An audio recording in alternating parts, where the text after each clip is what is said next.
Olá, meu amado irmão, minha amada irmã. Vamos dar continuidade então ao nosso estudo sobre o Apocalipse. Vamos para o nosso terceiro vídeo então, né? No vídeo número 2, nós tínhamos terminado aqui, onde diz o seguinte: o mundo não tem mais intervalo para descanso. É como se os acontecimentos no Oriente Médio se acelerassem cada vez mais. Continuando agora para o terceiro vídeo, então. Se agora, então, analisarmos mais uma vez o primeiro versículo do Apocalipse, vamos perceber que João deve mostrar essa revelação de Jesus Cristo, segundo a vontade de Deus, aos seus servos. Aos seus servos. Quem é um servo ou uma serva de Deus? É um filho de Deus que subordinou a sua vontade à vontade do Senhor, que é obediente a Ele. Espero ser um desses e espero que você seja um desses, um servo de Deus, que subordinou ou submeteu a sua vontade à vontade de Deus, que é obediente a Ele. O salmista pergunta: que é o homem para que com ele te importes? Salmo 8, versículo 4. Mas justamente quando somos servos ou servas de Deus, temos grande significado aos seus olhos. Nós temos grande significado aos olhos de Deus. Nós valemos muito para Deus. Temos um grande valor para Ele. Então, justamente quando somos servos e servas de Deus, temos um grande significado aos seus olhos. Nada nos separa tanto do Deus vivo como a nossa maldita vontade própria. E nada nos une mais com Ele do que a sua amorosa vontade salvadora em Jesus Cristo. Portanto, principalmente nos tempos finais, servos e servas de Deus não devem desconhecer o que Deus fará no final do tempo da graça. O Senhor eliminará o domínio de Satanás e todos os poderes satânicos e anticristãos, estabelecendo o seu glorioso reino de paz. Consequentemente, o Apocalipse não é, como se afirma frequentemente, um livro fechado a 7 selos, mas um livro aberto, sendo uma orientação e um fortalecimento da fé no nosso Senhor Jesus para os servos e servas de Deus em meio às trevas dos tempos finais. Por isso o Senhor diz a João, no final do Apocalipse, justamente o contrário daquilo que disse a Daniel. Ou seja, ele disse para João: não cele as palavras da profecia deste livro, pois o tempo está próximo. Capítulo 22, versículo 10. Em outras palavras, ele está dizendo para João que ele quer que esse livro fique aberto a todo o que pesquisar nele deve ser revelado. Nada deve ficar encoberto. Todo aquele que pesquisar no livro do Apocalipse deverá receber a revelação. Ao profeta Daniel, porém, que recebeu suas profecias aproximadamente 650 anos antes, o Senhor disse: Tu, porém, Daniel, encerra as palavras e sela o livro, até o tempo do fim. Muitos o esquadrinharão, e o saber se multiplicará. Daniel capítulo 12, versículo 4. Nesse tempo do fim, vivemos hoje. Por isso, o saber se multiplica. No tempo do fim, o saber se multiplicará. Então, nós vivemos no tempo do fim e o saber se multiplicou. Pela sua graça, o Senhor nos transmite muito saber sobre a palavra profética. Amém. Glória a Deus. Agora, no entanto, cumpre-se a palavra da Escritura que tanto gostamos de ler na época do advento ou da vinda de Jesus. Levante-se, refulja, porque chegou a sua luz, e a glória do Senhor raia sobre você. Olhe, olhe, a escuridão cobre a terra. Densas trevas envolvem os povos, mas sobre você raia o Senhor, e sobre você se vê a sua glória. Isaías, capítulo 60, versículos 1 e 2. No plano de salvação, isso se realiza primeiro com Israel e depois com a Igreja de Jesus. Encontramos-nos, irmãos, em meio ao advento do plano de salvação. Estamos em pleno meio do plano de salvação, na chegada do plano de salvação. Eis que ele vem com as nuvens. Você, no entanto, não deve se assustar com a escuridão. Eu não devo me assustar com a escuridão, você não deve se assustar com a escuridão. Pois quanto mais escura a noite, tanto mais próxima está a manhã. Quanto mais avança a noite, mais próximo está a manhã. Assim está escrito em Isaías, capítulo 21, versículo 12. Logo chega o dia, mas a noite também vem. Eis que ele vem com as nuvens. Isso significa, ele vem com a igreja em glória. Mas também a gente poderia dizer assim: então ele rompe toda dificuldade e escuridão. Amém. Chegou a sua hora de assumir o poder. Tudo se torna luz. Quando se fala na vinda de Jesus, então as palavras simplesmente não são suficientes. Glória a Deus. Esse eis que ele vem é um poderoso trovejar que ecoa de nuvem em nuvem, enchendo todo o céu e abalando a terra.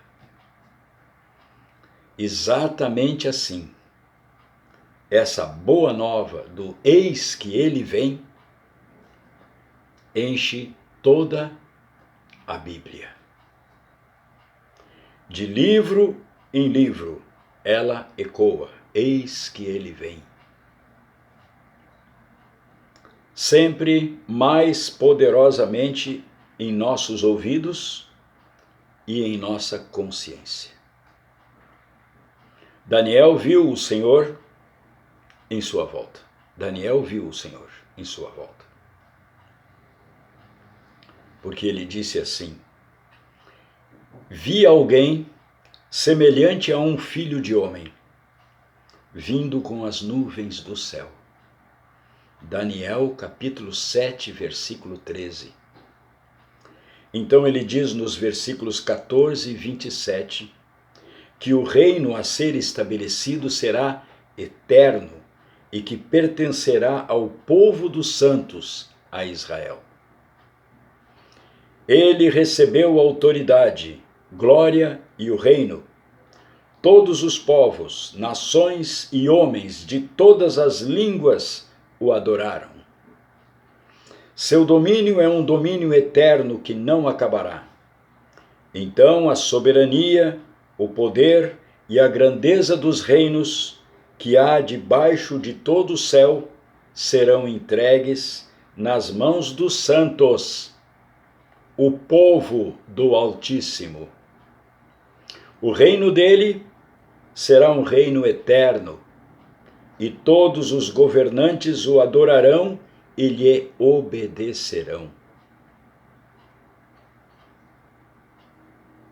Lá em Daniel, versículos 14 e 27. O Senhor mesmo garante a sua volta em Mateus, capítulo 24, versículo 30. E verão o Filho do Homem vindo. Ele não diz com as nuvens, mas nas nuvens. Ele vem envolto em grande poder e glória, para o juízo sobre as nações. Todos o verão, gritarão e lamentarão. Então eles dirão aos montes: cubram-nos, e às colinas: caiam sobre nós. Oséias, capítulo 10, versículo 8. No entanto, será em vão. Quando o Senhor subiu ao céu, está escrito expressamente em Atos, capítulo 1, versículo 9. E uma nuvem o encobriu da vista deles. Os discípulos tinham acabado de falar com ele, quando repentinamente elevou-se e subiu ao céu. Imediatamente 2 homens, vestidos de branco, se puseram ao lado deles e disseram: este mesmo Jesus, que dentre vocês foi elevado aos céus, voltará da mesma forma que o viram subir. Atos capítulo 1, versículo 11. Então o poderoso trovejar, eis que ele vem, prossegue através das cartas dos apóstolos. Trata-se da raiz de suas mensagens, a mola propulsora da fé e do trabalho deles. Maranata, Jesus vem. No último livro da Bíblia, porém, essa mensagem chega à visível realização. Deus envia um anjo ao seu servo João para lhe explicar esse Apocalipse de Jesus Cristo, que excede em muito a nossa capacidade de compreensão. No texto original, irmãos, é dito, literalmente, que ele enviou o seu anjo e lhe mostrou isso através de sinais. O serviço desse anjo foi muito difícil. Pensem bem, era necessário estabelecer o contato entre a capacidade de compreensão de João e os acontecimentos eternamente válidos. O Apocalipse de Jesus Cristo. Isso parece ser alguma coisa impossível, mas esse é justamente o milagre da revelação de Jesus Cristo, no livro do Apocalipse. Que João, em Patmos, na ilha onde ele estava prisioneiro, viu o quê? o que olho nenhum viu, ouvido nenhum ouviu, mente nenhuma imaginou o que Deus preparou para aqueles que o amam. Glória a Deus. 1 Coríntios capítulo 2, versículo 9. De maneira, Deus preparou tudo isso, de maneira que ele pudesse compreender João, de maneira que João pudesse compreender. Pois então, ele não somente compreendeu, como também escreveu. O próprio João confirma esse fato inimaginável, de que ele também viu o Apocalipse. Ele viu o Apocalipse, a revelação, que dá testemunho de tudo o que viu, isto é, a palavra de Deus e o testemunho de Jesus Cristo. No versículo 2. Humanamente, uma impossibilidade. Ver o Apocalipse.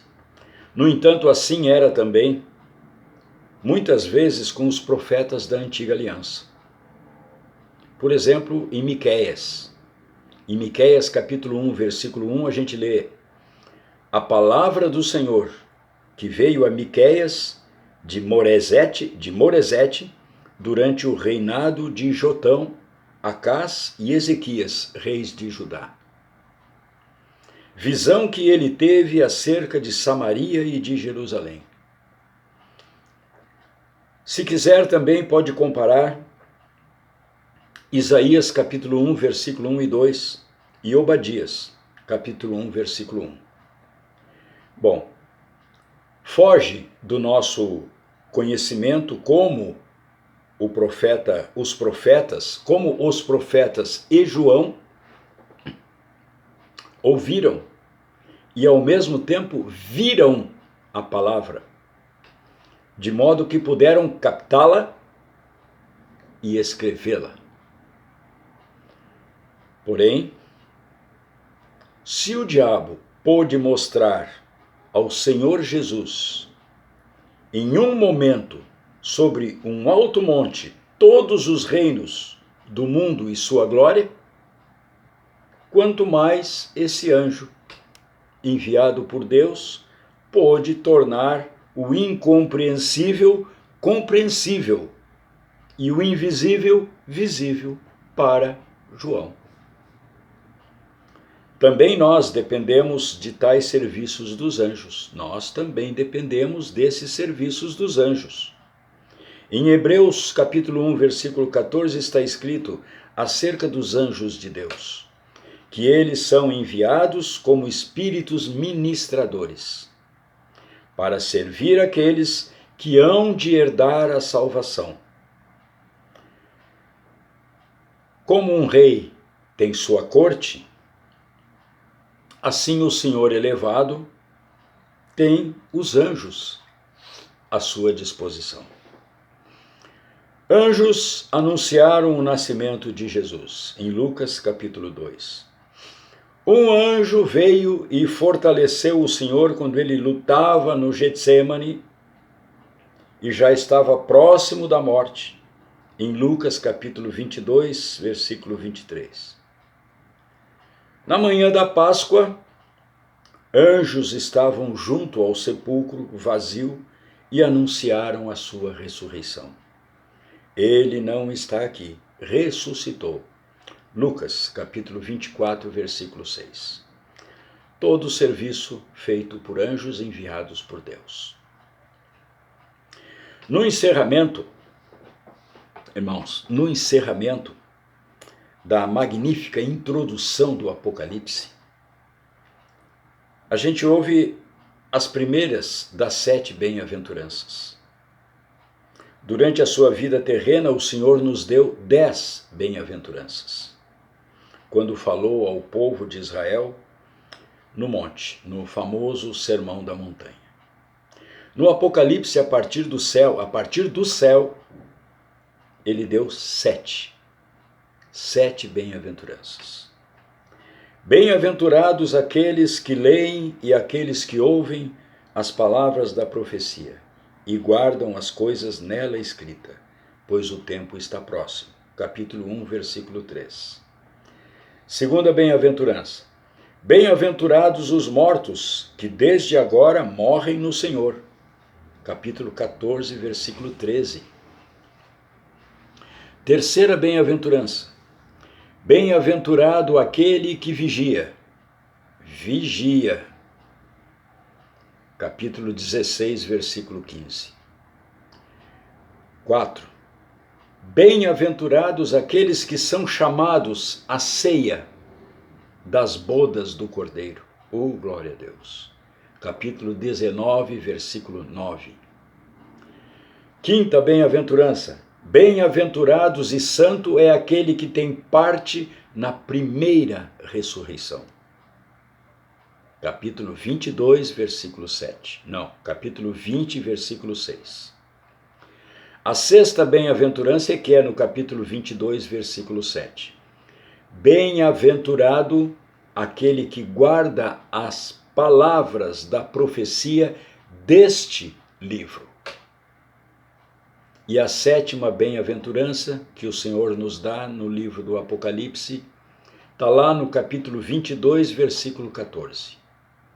Bem-aventurados aqueles que lavam as suas vestiduras no sangue do Cordeiro. É surpreendente, irmãos, é surpreendente, olha só, que a primeira bem-aventurança no Apocalipse contenha uma condição. Ela tem uma condição. Bem-aventurados aqueles que leem e aqueles que ouvem as palavras da profecia e guardam as coisas nela escritas. Temos que lembrar aqui que a maioria dos crentes de agora, a maioria dos crentes daquela época dependia de ouvir, pois ainda não havia sido descoberta a arte da impressão. Como tudo tinha que ser trabalhosamente copiado à mão, nem todos tinham um Antigo Testamento à disposição.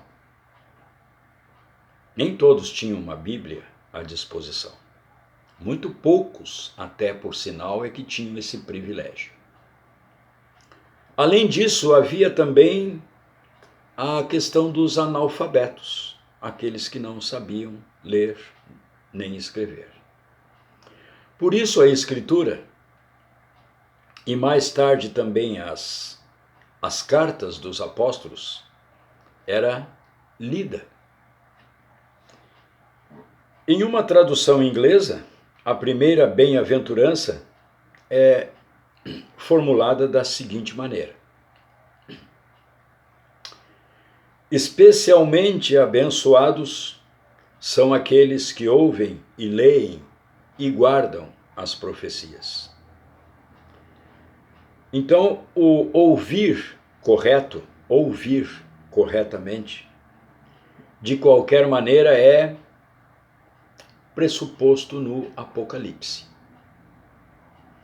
Pois é dito reiteradamente: aquele que tem ouvidos, ouça o que o Espírito diz às igrejas.